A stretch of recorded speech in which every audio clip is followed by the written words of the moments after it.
Bienvenidos a una nueva edición de Haciendo Camino, el podcast.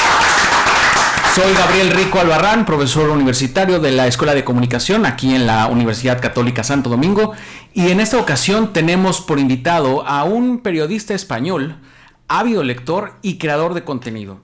Lauravi me acompaña. ¿Cómo estás, Lauravi?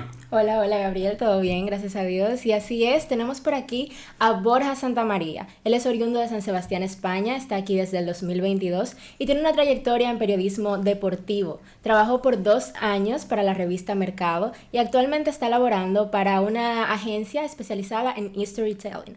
Esta agencia tiene 2 proyectos bastante interesantes que son RD Futuro y RD Explicado. Explicado, exactamente.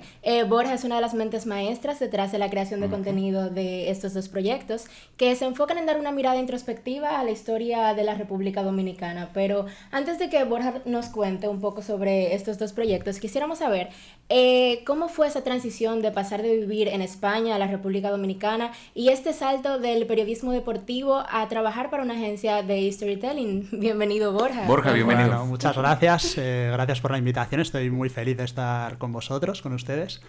Y bueno, pues yo llegué aquí con 35 años, pero creo que empecé a llegar a Santo Domingo cuando tenía pues 4 o 5 años, cuando mi madre, muy fan de Juan Luis Guerra, no dejaba de poner canciones de Juan Luis Guerra en el carro. Y yo pues bueno, me la pasaba cantando, pidiendo que lloviese café en el campo dominicano, y la verdad es que luego, años después, he podido conocer el campo de San Cristóbal, de San Francisco, así que la verdad que es impresionante cómo la vida y las casualidades de la vida te van llevando a sitios inesperados, ¿no? Y bueno, respecto a la transición de venir desde San Sebastián, que es una ciudad muy pequeña en el norte de España, a Santo Domingo, pues bueno, yo creo que es un poco la arbitrariedad de la vida, ¿no? Y las casualidades. Y quizá empiezo a venir aquí a Santo Domingo también por el storytelling, porque es a través de una profesora de escritura narrativa, cómo me surge la oportunidad a través de un amigo en común con ella, de venir aquí a Revista Mercado. Y bueno, yo soy una persona que tiene mucho miedo al y sí, ¿no? Al qué hubiera pasado si.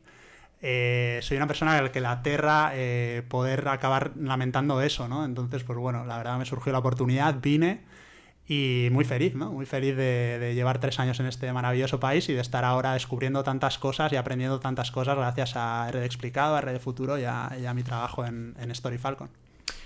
Borja, cuéntanos cómo ha sido, porque como bien te presentaba Lauravi, tú trabajaste un tiempo en una revista de negocios, sí, podemos decir el nombre, por supuesto, en Revista Mercado, y posteriormente haces la transición a pues un mundo que podríamos decir sale del periodista y se convierte en el del creador de contenido, que es un término que está de moda, que está en boca de todos. Todo el mundo quiere ser creador de contenido. Hay cantidad de publicaciones que dicen qué es lo que quieren ser los jóvenes en América Latina. Y el creador de contenido o youtuber suele salir constantemente, pero no es tan fácil como uno creería que es, porque nos quedamos con el glamour de eso. Háblanos de estos 2 proyectos, de RD Explicado y RD Futuro. ¿Qué hacen ahí? ¿Qué es lo que cuentan? Para quienes no nos vean, estas 2 son cuentas de Instagram en donde pues Borja es uno de los que se encarga de idear justamente eso. Borja. Bueno, fíjate, el otro día en un conversatorio nos preguntaban qué pensaría Juan Pablo Duarte de Instagram. Y la verdad es que tanto Alan del Monte, que es la persona que es el influencer de la cuenta y un poco también el cerebro de la cuenta, como yo, contestamos que seguramente lo hubiese visto con mucha ilusión, ¿no? Y que le hubiese facilitado mucho la vida, porque al final digamos que él construyó un país a través de ideas, y qué mejor manera qué mejor vehículo para llegar a mucha gente que no se conoce entre sí, ¿no? que una herramienta como esta, ¿no? Yo creo que le habría facilitado mucho la vida. Y volviendo a esta época, pues quizá es un poco lo que obviamente nosotros no estamos construyendo un país, pero nosotros sí que estamos hablando de dominicanidad y tratando de alimentar esa dominicanidad a través de estas cuentas, ¿no? Red Explicado habla mucho del origen de las cosas, ¿no? De dónde viene la República Dominicana, de dónde vienen los dominicanos, de dónde vienen ustedes, Lauravi. Habla mucho de historias, de los orígenes de la forma de hablar, de la forma de comer, ¿no? y de todas esas historias compartidas que hacen que la gente se sienta dominicana, ¿no? Y que gente que no se conoce en el norte del país, en el sur, en el este, en el oeste, pues digamos compartan esas realidades, ¿no? Esas historias compartidas que son las que construyen una sociedad. Y R de Futuro es una mirada más al presente y al futuro, ¿no? A digamos, pues proyectos que están haciendo avanzar el país, a realidades importantes que quizá la gente no conoce tanto, y sobre todo también al papel de dominicanos que están haciendo cosas muy inspiradoras. Yo sí de algo me he enamorado en estos 3 años y sobre todo en este último año del carácter dominicano, es como el dominicano se alegra de que a otro dominicano le vaya bien. Eso es algo que parece como muy básico, ¿no? Como muy obvio, pero que no lo es. Que realmente en otros países quizá no se siente tanto. Y aquí cuando nosotros publicamos un video, por ejemplo, estoy acordándome de uno de Stephanie Nuesi, una chica de los Mameyes que bueno, acabó trabajando en Google, que ha trabajado que ha acabado en un ranking de la revista Forbes, que bueno, que tiene una historia de superación muy importante. Pues bueno, los comentarios son impresionantes, ¿no? O un video que hemos hecho de un golfista que con una pierna está ganando títulos en Francia.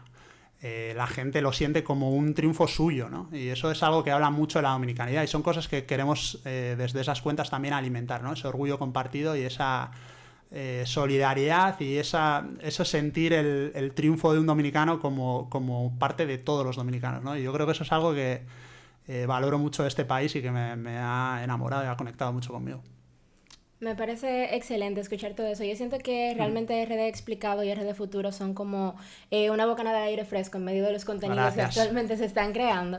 Pero justamente por esto, yo quisiera saber, en base a cómo se está manejando el tema de las redes sociales y que lo que más se consume actualmente es entretenimiento o algo que no saque una carcajada, ¿cómo tú crees que realmente se está aportando valor o se podría aportar valor a los contenidos que se crean?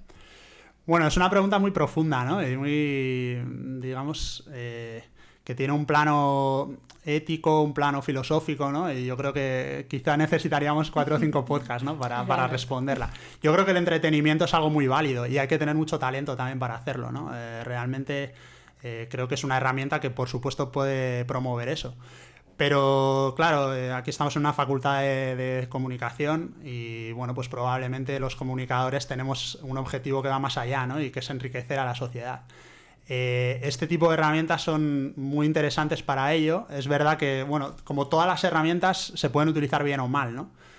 Lo que realmente marca la diferencia es tanto el creador como la sociedad que la consume, ¿no? Creo que desde el punto de vista del creador, bueno, pues tenemos que tener claro qué queremos aportar, qué queremos poner sobre la mesa y cómo queremos trascender, ¿no? O qué legado queremos dejar, digamos, de alguna forma, ¿no? Si nos contentamos con hacer 2 o 3 vídeos virales, pero que eso no vaya más allá, o si realmente queremos dejar un pozo en la sociedad, pues demostrando un poco el expertise que tenemos, lo que hemos investigado, lo que estamos trabajando, bueno, de alguna forma, si queremos, cómo queremos conectar con la sociedad, ¿no? Y de alguna forma también creo que nos obliga a un ejercicio de humildad, porque yo, por ejemplo, quizá el gran reto que tengo como guionista de estas cuentas es que una vez me he tirado toda una mañana investigando un tema o un día entero investigando un tema, cómo dejo el 80% de ese tema fuera, ¿no? Porque al final son herramientas que te obligan a sintetizar muchísimo, ¿no? Y a intentar conectar más con emociones que otra cosa, ¿no? Las redes sociales mueven emociones.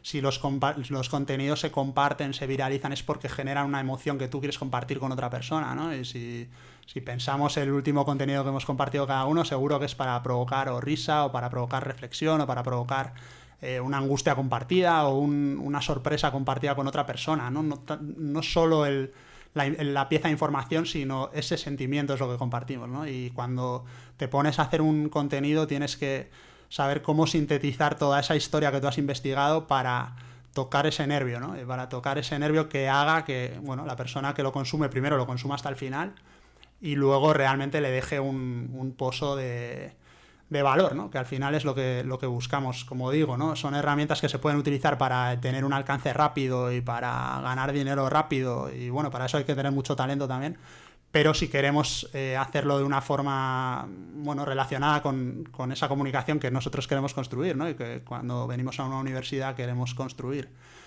Si queremos hacerlo desde ese prisma, pues bueno, creo que hay que verlo más a medio plazo, a largo plazo y tratar de pensar en qué queremos poner sobre la mesa. Borja, vemos que, las redes sociales se han convertido en una gran herramienta de democratización de la información. Sí.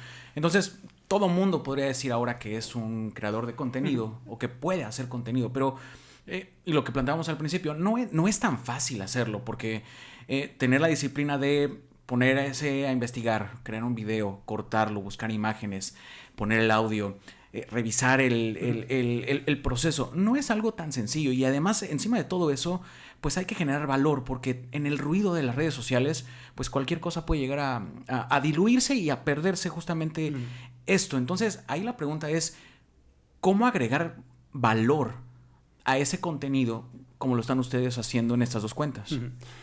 Sí, quizá la clave sea, primero, tener muy claro cuál es tu perspectiva, que es lo que decía, ¿no? ¿Qué es lo que quieres? Nosotros, quisimos crear una plataforma educativa, ¿no? Y una plataforma de divulgación histórica, pero que al final lo que hiciera es construir sociedad, ¿no? De alguna forma. Y construir gente que descubra de dónde viene, de sus raíces, gente que pueda hablar con otra gente y contarle historias interesantes, gente... a mí hay algo que me hace mucha ilusión en muchos comentarios, que es cuando activas la curiosidad de alguien por saber más sobre un tema, ¿no? Que nos ha sucedido bastantes veces, ¿no? De gente que dice, pues ahora me quiero leer este libro, o voy a investigar más, o que comparte una experiencia que ha vivido con un personaje que tú has tratado para que otras personas lo conozcan también. Ese tipo de curiosidad, alimentar esa curiosidad es algo que también es un objetivo nuestro, ¿no? Entonces, tener ese objetivo muy claro, porque eso te va a dar un norte, eso va a ser tu brújula, ¿no? Yo creo que eso es quizá lo que le falta a mucha gente cuando empieza a hacer contenido, ¿no? El intentar llegar a las cifras, pero sin saber muy bien cuál es el norte, ¿no? Y pues a partir de ahí, lo que decía, ¿no? Tener una vocación más de construir. Yo realmente pienso que lo que te decía, ¿no? Recae en el lado del creador, pero también en el lado de la sociedad, ¿no? Yo creo que, y aquí estamos en una institución educativa, ¿no? El pensamiento crítico yo creo que está en crisis, y realmente eso explica muchas de las dinámicas que se viven en redes sociales, ¿no? Creo que de alguna forma nos está fallando algo que nos hace cada vez necesitar que todo nos llegue más rápido y que todo nos dé la razón, ¿no? Y de alguna forma yo creo que eso es peligroso. Eso se alimenta desde las redes sociales, pero también las redes sociales son un buen elemento para intentar de alguna forma luchar contra eso, ¿no? Y tratar de hacer un contenido interesante que de alguna forma, a que la gente se quede a ver un vídeo, repose, se interese por un tema. Yo creo que eso es una ambición muy, muy interesante y que se puede alimentar desde las redes también, ¿no? Y creando buen contenido. Y sí que creo que es difícil crear contenido. Nosotros somos un equipo de 3 personas, hay una editora, Isa, que nos hace un trabajo impresionante, Alan, que es el influencer y que, como digo, también es el cerebro del proyecto, yo que hago los guiones, investigaciones. Pero también yo sí que creo que todo el mundo tiene una historia que contar. En eso estoy convencido. Y el otro día escuchaba que si tú ya sabes un 5% más de la media sobre algo, entonces puedes aportar algo, ¿no? Y yo sí que creo que las redes también son un elemento que, bien utilizado, puede abrir, lo que decías, puede democratizar, puede abrir un espacio para que gente que quizá no ha tenido voz y que tiene mucho que contar, lo haga, ¿no? Entonces yo creo que estamos en un momento en el que si conseguimos mejorar ciertas cosas, creo que las redes pueden ser, porque las redes están aquí para quedarse, así que hay que convivir con ellas. Bien, en este momento has mencionado varias cosas que me parecen sumamente importantes y que yo entiendo que están dentro del lenguaje de las redes sociales, digamos, los algoritmos, sí, las métricas y todo esto. ¿Cómo tú sientes que se puede realmente crear una historia sin dejar que las redes sociales dicten la forma en la que la historia debe ser? Bueno, yo creo que hay que adaptarse a la herramienta. Realmente, si tú generas una historia... Yo he sido cronista deportivo, he escrito crónicas. Claro, si tú utilizas el lenguaje de las crónicas para hacer un reel de 1 minuto, pues probablemente no vayas a ningún lado, porque al final no vas a enganchar. La dinámica de consumo de las redes es muy rápida. Al final, para crear una buena historia en redes, prácticamente más de la mitad del éxito está en los primeros 3 segundos. O sea, eso es fundamental, 3-5 segundos. Tú en esos 3-5 segundos tienes que abrir una brecha de curiosidad.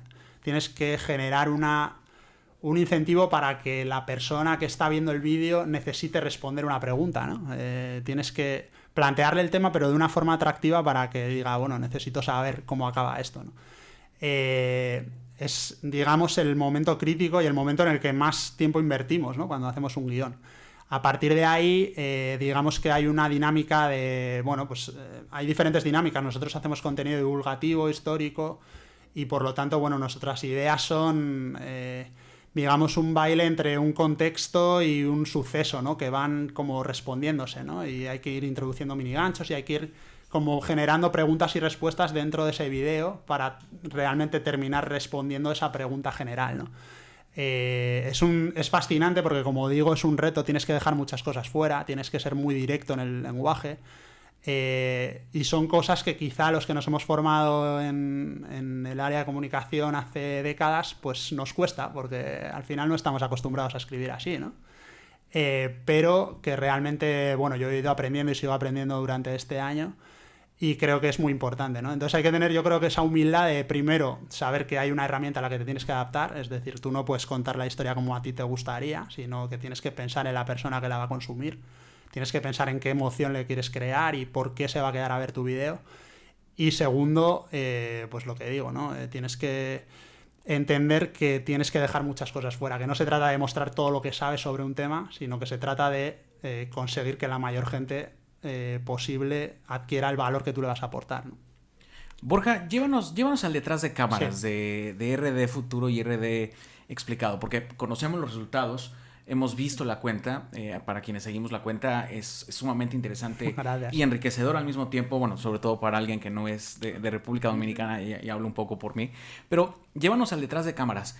¿Cómo es un día de ustedes para elaborar la historia? O sea, la metodología detrás de esto, porque como bien lo has dicho y Lauravi también lo ha dicho, estamos en una universidad en donde sí, la práctica y la academia pues justamente se encarga de ver esa parte y de llevar a los alumnos a entender todo el fondo y el trasfondo de una historia para después presentarla. Llévanos ese detrás de cámaras. Bueno, pues es un día a día bastante apasionado, ¿no? Yo diría, porque realmente es algo que nos apasiona hablar sobre esto, ¿no? Tanto contar historias como hablar sobre la historia de este país. Fíjate, tú decías que no eres de aquí, yo tampoco, ¿no? Y para mí realmente está siendo apasionante descubrir tanto sobre un país donde han pasado tantas cosas y tan importantes y tan relevantes, ¿no? En un periodo de tiempo tan corto, realmente, ¿no? Entonces, bueno, es apasionante. Nosotros tenemos varios grupos de WhatsApp donde compartimos todo tipo de historias que vemos en todos los sitios, ¿no? Lo primero es tener claro cuáles son tus fuentes de referencia, pero también estar abierto a todo tipo de fuentes, ¿no? A todo tipo de historias. Yo, por ejemplo, hubo una historia que salió de un folleto que yo leí en la sala de espera de un hospital, ¿no? Que ahí leí una historia sobre personas que habían migrado a Francia, sobre mujeres que habían salido exiliadas a Francia, y una de esas mujeres era Piqui Lora. Y bueno, yo apunté los nombres, empecé a investigarlos, ella me llamó muchísimo la atención y al final es una mujer bueno, pues que ha luchado muchísimo contra la dictadura, contra la segunda intervención estadounidense, que luchó para liberar, digamos, para hacer que Bahía de las Águilas sea patrimonio del país, sea patrimonio de todos. O sea, es una historia fascinante, ¿no? Y salió de ahí realmente, ¿no? Entonces es muy importante estar abierto a todo tipo de fuentes. Los nombres, la inspiración, la información puede venir de cualquier sitio, en cualquier lugar, ¿no? Y es muy importante tener algo donde apuntar, un grupo de WhatsApp donde compartir, etcétera, ¿no? Y después, pues lógicamente, bueno, tenemos esas historias anotadas. Vamos seleccionando un poco las que más nos llaman la atención. También tenemos unos pilares de contenidos, ¿no? Pues hacemos contenido sobre origen de palabras, sobre origen gastronómico, sobre historia, sobre bueno, historia de la colonización, historia taína, historia del siglo XX, etcétera, ¿no? Entonces intentamos alimentar un poco la cuenta con historias de diversas procedencias, ¿no? De esos diversos pilares, ¿no? Intentamos equilibrarlos, ¿no? Entonces, una vez seleccionamos esas ideas, vamos investigando una a una, escribimos el guión y después Alan y yo chequeamos el guión y luego él entra a la grabación, ¿no? Ahí él es el que controla todo.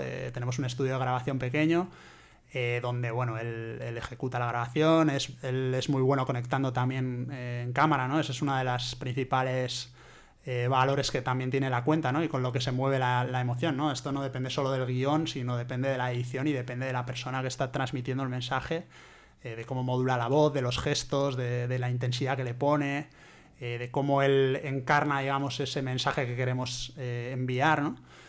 Y una vez se graba todo, pasamos a edición, ¿no? Ahí el trabajo de edición de Isa es muy importante. Ella nos envía, bueno, hacemos por supuesto feedback, back and forward, y al final de alguna forma sale el vídeo, ¿no? Estamos muy contentos con el resultado. Estamos siempre intentando probar diferentes formatos también, diferentes historias.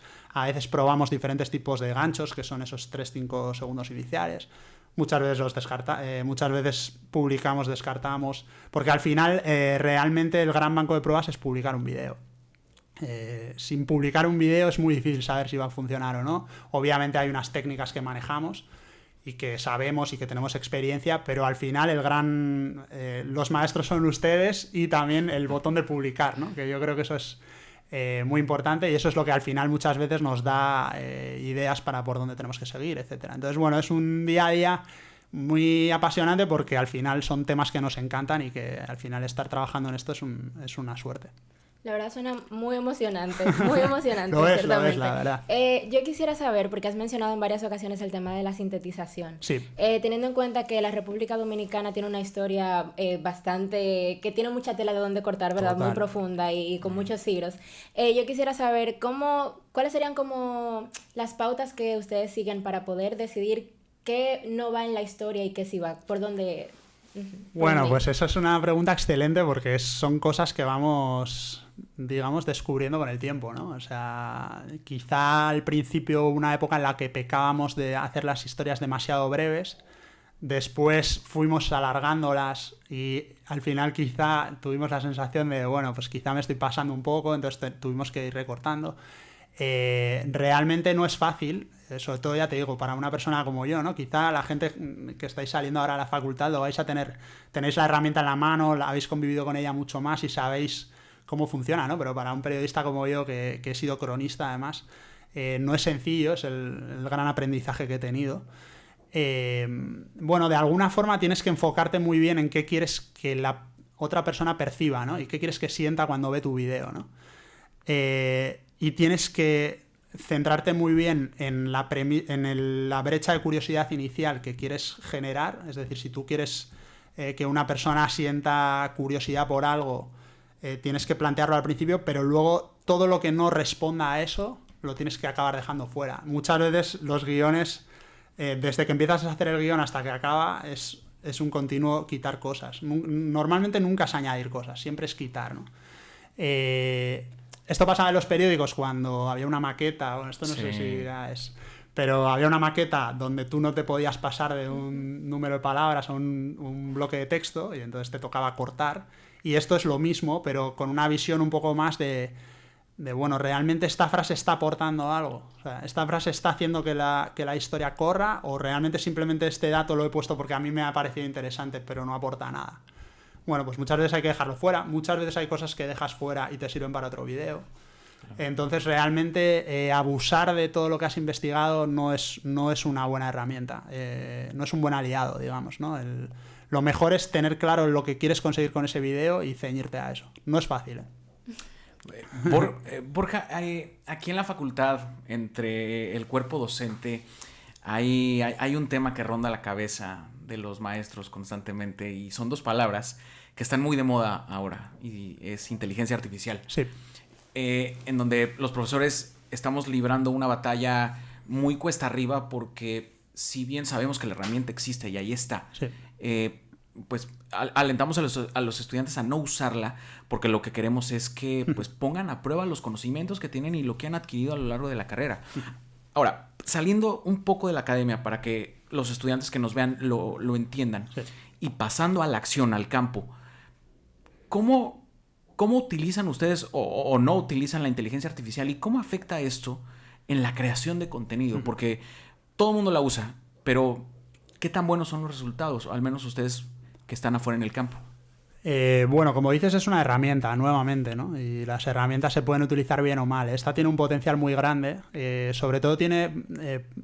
esto es muy personal, pero para mí el gran potencial que tiene es cuando te sientes bloqueado, ¿no? Yo creo que siempre tiene que haber un trabajo humano inicial que tú luego compartas con la inteligencia artificial para que te dé los detalles, ¿no? Para que te afine ciertas cosas. Si tú empiezas desde cero con la inteligencia artificial, al final caemos en el riesgo de que todo se uniformice, ¿no? De alguna forma. De que todo...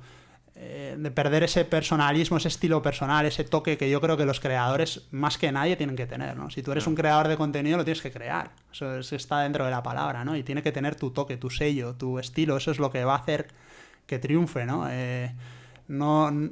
Realmente meter un tema en inteligencia artificial y que te escriba un guión, primero tienes el enorme riesgo de que las fuentes no sean válidas, de que la información no sea válida. Eso es un riesgo muy grande que yo creo que bueno, realmente no sé cómo va a solucionar la inteligencia artificial, pero en este momento no se puede hacer. Yo recomiendo no hacer eso categóricamente. Y luego, pues realmente creo que además es que hay que personalizar los contenidos, ¿no? No puede ser que todos los contenidos estén creados por la misma herramienta, ¿no? Entonces, para mí es una buena herramienta si tú, por ejemplo, escribes un guión, tienes la sensación de que el gancho no funciona. Pues nosotros, por ejemplo, a veces lo hacemos, ¿no? Pedimos opinión, ¿no? Realmente, o pedimos alternativas, y muchas veces no es la alternativa que te da la que utilizas, pero sí que te abre la mente, te abre un camino nuevo, ¿no? Decir, pues mira, esta perspectiva es interesante, la voy a hacer mía, ¿no? Pero yo siempre creo que facilita cosas, pero siempre creo que el toque personal tiene que estar al principio y al final del proceso. Diría que en todo el proceso, porque si no caemos en un riesgo realmente de que el contenido acabe siendo siempre igual, ¿no? Y creo que sería ir en contra del espíritu de lo que tiene que ser un creador de contenido, ¿no? Borja, para lamentablemente ir cerrando ya. Sí, se me hizo cortísimo. Sí, a nosotros también, créenos. Quisiéramos saber cuál sería el mensaje que tú le darías a los comunicadores, creadores de contenido, estudiantes de comunicación social, para que den el paso y cuenten su historia. Bueno, lo primero, que estoy convencido de algo que he dicho antes. Todo el mundo tiene una historia que contar, todo el mundo sabe sobre un tema, a todo el mundo le apasiona un tema. Y creo que compartir eso es muy valioso para el resto, ¿no? Si a ti realmente te apasiona algo, es probable que con esa pasión que tienes y ese conocimiento consigas enganchar a otras personas, ¿no? A todos nos ha pasado, ¿no? Cuando, por ejemplo, yo escucho a Gabriel, que es amigo mío, hablar sobre política, muchas veces me engancha, ¿no? Y me intereso por temas que quizá antes no me interesaba. O cuando le escucho hablar de México, por ejemplo, ¿no? Que... Bueno. ¿Cómo no, no? Pues realmente a mí me abrió la mente y bueno, pues realmente esa pasión se contagia, ¿no? Y la cámara es un elemento que hace que eso pueda escalar y que pueda llegar a mucha gente, ¿no? Creo que mucha gente tiene cierto miedo, ¿no? Aquí me incluyo, ¿no? Porque realmente, es intimidatorio a veces, pero realmente lo peor que puede pasarte es que tu vídeo no lo vea nadie, ¿no? Entonces, bueno, pues tampoco has perdido nada, ¿no? Creo que la gente se tiene que lanzar y que tiene que ir descubriendo su tono, su voz, su estilo y el contenido que tiene dentro y que puede funcionar, ¿no? Porque estoy convencido que todo el mundo lo tiene. Somos comunicadores, ¿no? Claro. Son estudiantes de comunicación. Les envidio porque creo que es un buen momento para realmente meterse en esta rueda, porque creo que han crecido con ello, ¿no? Al final, cuando tú creces con algo, conoces la herramienta como nadie, ¿no? Sabes qué es lo que funciona, sabes qué es lo que te gusta, sabes qué es lo que querrías ser, ¿no? En ese sentido, bueno, pues creo que es un buen momento y, bueno, yo les animaría a darle al botón de publicar, no hay que buscar el vídeo perfecto, eso es un error porque eso limita muchísimo, hay que lanzarse. Y yo creo que mi mensaje sería optimista, ¿no? Creo que el mundo de la comunicación está en un momento, bueno, los medios están en un momento de crisis, creo que es un momento complicado, pero creo que hay que ser optimistas porque de aquí, si las cosas funcionan, puede salir algo muy valioso. Y estoy convencido que si alguien entra en una facultad de comunicación es porque tiene la visión y el objetivo de hacer algo valioso. Y si realmente alguien quiere hacer algo valioso, las redes son su lugar, sin duda.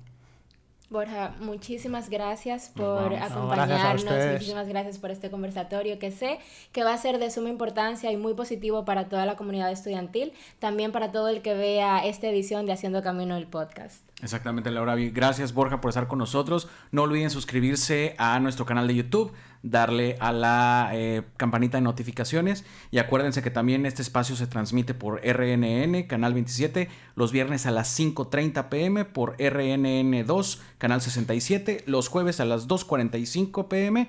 y sábados a las 5:15 p.m. Gracias. Bye.